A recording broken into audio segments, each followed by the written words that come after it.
Good, happy Tuesday morning.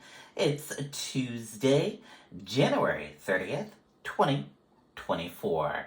I'm Riley King, and welcome to this Tuesday morning edition of Riley's Kingdom of News, right here on WRMK News Radio.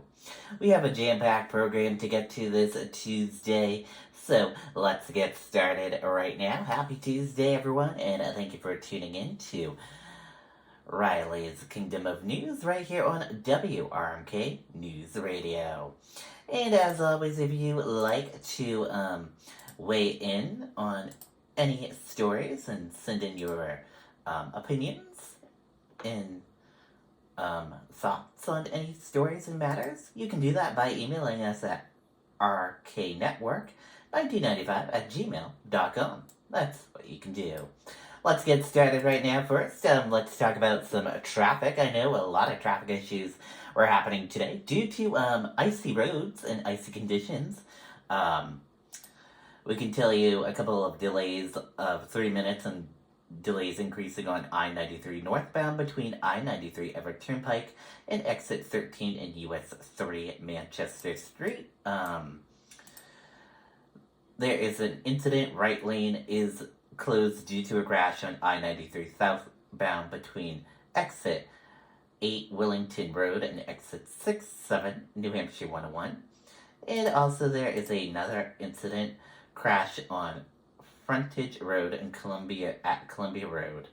And another incident, right lane blocked due to a crash on I-93 Allen B. Shepherd Highway northbound exit 5 New Hampshire 28 Rockingham Road. So I know a couple of traffic issues throughout New Hampshire today and a couple of delays and things.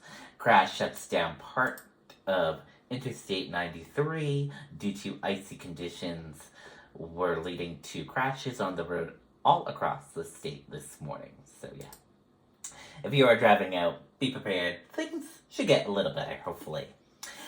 Now let's get to some news. Here's an interesting story I want to play and share. This story is from ABC News. Implant brain chip in the first human. Yeah, a little chip going into someone's brain. First human brain. Let's take a listen to this story from ABC News, and we'll talk about it and hear your thoughts, hopefully, about it. Consider that New Year's resolutions are not the answer for you this year. You need real solutions, and therapy. This morning, Elon Musk announcing that for the first time, his company Neuralink has implanted a brain chip in a human. Musk saying the person is recovering well. Initial results show promising neuron spike detection. Neuralink's goal is to help paralysis patients communicate by connecting their brain to a computer. The device is designed to interpret your neural activity so you can operate a computer or a smartphone by simply thinking. People paralyzed from stroke, from traumatic brain injury, or a spinal cord injury could see the benefits. This would be a major game changer if it were to be proven to be safe and effective. The FDA approved Neuralink for human tests last May after years of testing on animals.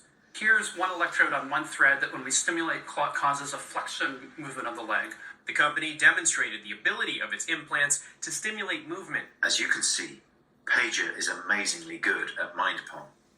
Allowing a monkey to play a video game. And what better reward for a monkey than a banana? Musk says the first human users will be people who've lost the use of their limbs. But speaking about the long term, he said, imagine if Stephen Hawking could communicate faster than a speed typist or auctioneer. That is the goal. I really do think that in my lifetime as a physician, I'll be able to use this type of technology to help my patients, and I cannot wait for that day to come. Neuralink's engineers aren't the only ones turning science fiction into reality. Researchers elsewhere helped this man, paralyzed in an accident, walk again thanks to implants in his brain and spine. And in August, this woman who had lost her voice to paralysis was able to have a conversation with her husband again thanks to a mind-controlled avatar. To not make me laugh. Experts warn much more testing and research is needed before any kind of widespread use of these devices. Hi everyone, George Stephanopoulos here. Thanks for checking out. Okay, and there you go. We want to hear from you. What are your thoughts on this? Please weigh in on this. Send us an email at rknetwork1995@gmail.com. We want to hear from you. Biden weighs response to drone attack. Let's take a listen to that report from ABC News. Hey, CoverGirls, plant power? It's a game changer. Introducing the ultimate plant-powered mascara, Cleantopia. 300% extreme lush volume. Now in dramatic ultramarine black. Cleantopia mascara, ultramarine black. From CoverGirl. This morning, President Biden is considering the risks of more military strikes in the Middle East after a drone attack blamed on Iranian-backed militants hit a U.S. Army base in Jordan Sunday, killing 3 U.S. service members. Specialist Brianna Moffitt, Specialist Kennedy Sanders, and Sergeant William Jerome Rivers. Moffitt recently celebrated her 23rd birthday. She just light up a room whenever she walks in.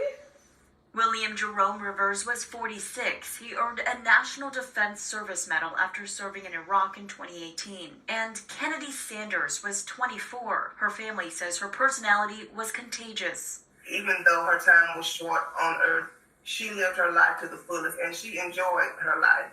In any situation that she was in, she made it enjoyable, even being deployed.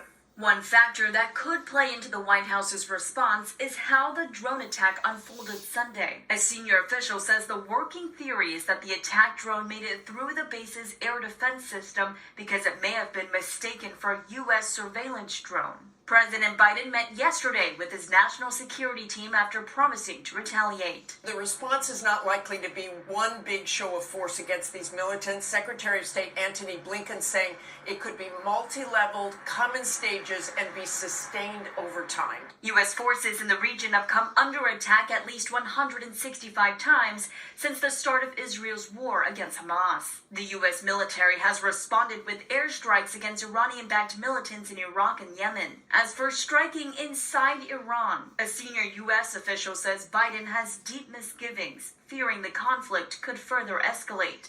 Meanwhile, hopes for a 2-month ceasefire between Israel and Hamas may have hit a roadblock. Hamas has reportedly rejected the deal, insisting on only a permanent ceasefire in exchange for releasing hostages. Okay, and there you go on that report. UN reviewing reports of sexual violence in Hamas. Let's take a listen to that report from ABC News. To the undercover hospital raid happening early this morning, Israeli special forces disguised as medical staff took down a member of Hamas and 2 others.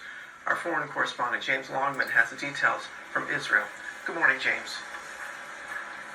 Yeah, good morning, Robin. This was an extraordinary operation. The IDF carrying out a raid on a hospital in the occupied West Bank. The undercover unit used silencers to assassinate a Hamas member in his hospital bed. This, as the possibility for a ceasefire in Gaza, looks like it could be creeping closer. Israeli special forces launched a dramatic pre-dawn raid in a hospital this morning where, disguised as medical staff, they assassinated a member of Hamas and 2 others. You can see the team, one dressed as a doctor and another as a Palestinian woman, rushing this hospital corridor. All this in the occupied West Bank's Ibn Sina hospital. They target Basil Hazawi, a Hamas member who doctors say was paralyzed from a drone attack in October and was being visited by his brothers. This, as for the first time in more than 2 months, Israel, Hamas and their mediators in Qatar are openly acknowledging that there's been progress in ceasefire talks. Secretary of State Blinken has said he's hopeful that a deal can be made soon, and Qatar has said that a ceasefire seems no longer to be a precondition of talks, but now an aim. Hamas says it's received a proposal and is studying it. Israel will send negotiators to Egypt this week. Pressure has been mounting on Israel for a pause now that Hamas says more than 26,000 Palestinians have been killed. And as part of this diplomatic push, British Foreign Secretary David Cameron has said that Britain might recognise a Palestinian state as part of an effort to get a longer-lasting peace. Michael? All right, James Longman, thank you for that. Okay, and there you go on that report. If you're just tuning in and joining us, you are listening to Riley's Kingdom of News right here on WRMK News Radio as we are hanging out together on this Tuesday. Happy Tuesday, everyone. As always, if you want to weigh in and share your thoughts and opinions, you can do that by emailing us at rknetwork1995@gmail.com. House Republicans move ahead with efforts to impeach Mayoski. Let's take a listen to that report from NBC News. Welcome to PayPal First Look.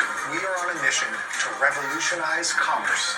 I'm going to share with you 6 new innovations that we believe change the world of payments and commerce. It is a building problem more than 1,700 miles away from the U.S. Capitol. Migrants entering the United States at a record clip, leading to overworked border guards, a system at a breaking point, and human lives in the balance. In Eagle Pass, Texas, a young migrant girl attempting to cross into the United States through the Rio Grande River, caught in the current and forced to be rescued. Back on Capitol Hill, Republicans are putting the blame squarely on the Biden administration. Joe Biden has turned every community into a border community with his failed policies. So much so that today they'll move articles of impeachment against Homeland Security Secretary Alejandro Mayorkas, accusing him of willful and systemic refusal to comply with the law and a breach of the public trust. Democrats argue this move is nothing more than a political stunt. The House Republicans have clearly turned their ever-shrinking majority over to the extremists. And this sham impeachment of Secretary Mayorkas is just another sad example. It comes as a bipartisan group of senators are working to hash out a deal to give President Biden more authority to regulate border crossings. This after a record number of migrants came into the country in December. More than 370,000 overall, with nearly 250,000 illegal crossings at the southern border alone. If that bill were the law today, I'd shut down the border right now and fix it quickly. But while Republicans have been pushing for changes, their de facto party leader, Donald Trump, is undermining the negotiations before the bill is even released. Hey, please blame it on me, please, because they were getting ready to pass a very bad bill. Leading to another partisan immigration showdown in Washington, while the crisis at the border continues to escalate. And this morning, Secretary Mayorkas is responding directly to the push to impeach him. In a 7-page letter to the committee, he calls the charges against him baseless and false. Savannah? All right, so that goes ahead. House Republicans trying to impeach the secretary. But let's talk about this deal, because the Senate's really close to getting a bipartisan deal on immigration. But those same House Republicans are saying, no, it's dead on arrival. Trump doesn't like it. Trump says, blame me. This is politics. Explain it. Yeah, there's no doubt that even if it passes the Senate, it's an uncertain future, to say the least, in the House. And that's because Speaker Mike Johnson has argued that aspects of the bill that have been released really don't go far enough, in his view, to tackle the problem. He's even called the deal dead on arrival last week. But Savannah, you're so right. There's a huge aspect involving the former President Donald Trump. House Republicans seem to respond to President Trump's pressure in a very big way. So that makes it face an increasingly difficult path, especially because Trump said that he's going to fight this deal all the way, primarily because he sees it as a winning issue during the election at a time when recent polls show that immigration is among the top issue for voters, particularly his base Republican supporters. Savannah? Ryan Nobles on Capitol Hill. Thank you, Ryan. Okay, and there you go on that report. We want to hear from you. What do you think? Do you think Mayorkas should be impeached? Let us know. We want to hear your thoughts and opinions on that. Head over to rknetwork1995@gmail.com and let us know. We want to hear from you on that subject and matter. Democrats in South Carolina can vote in the Republican presidential primary. Let's take a listen to that report from Verify. It's not enough to just have an MBA. The Maine Business School is unique in a variety of ways. It's study work. South Carolina is up next on the presidential primary calendar. February 3rd will be the first official primary for the Democratic Party, which President Joe Biden is expected to win easily. And for the Republicans, on February 24th, former President Donald Trump will face his former UN ambassador, Nikki Haley, in her home state, where she was twice elected governor. Given the Democratic primary won't be much of a contest, some people are claiming Democrats in South Carolina might participate in the Republican primary instead. So, is that even allowed? Let's verify. Our sources are the South Carolina Election Commission and the Greenville County Election Commission. In South Carolina, when you register to vote, you don't register as a member of a particular party. That means there are no registered Democrats or Republicans. And so you simply pick one party's primary to vote in. It doesn't matter which party you consider yourself to be a member of. And when the next election comes around, you can change which primary you vote in. So we can verify, yes, Democrats can vote in the South Carolina Republican presidential primary, and vice versa. But if they do, they can't also vote in the Democratic presidential primary. And which primary you pick will become a matter of public record, though who you voted for will not. With your verified, I'm Casey Decker. Okay, and there you go on that report. And that does it for this edition of Riley's Kingdom of News right here on WRMK News Radio. Thank you for tuning in and listening. And we want to hear your thoughts and opinions on any of the stories that we talked about and shared with you today. You can email us at rknetwork1995@gmail.com. Enjoy your day, everyone, and see you back here tomorrow for another broadcast. Bye now.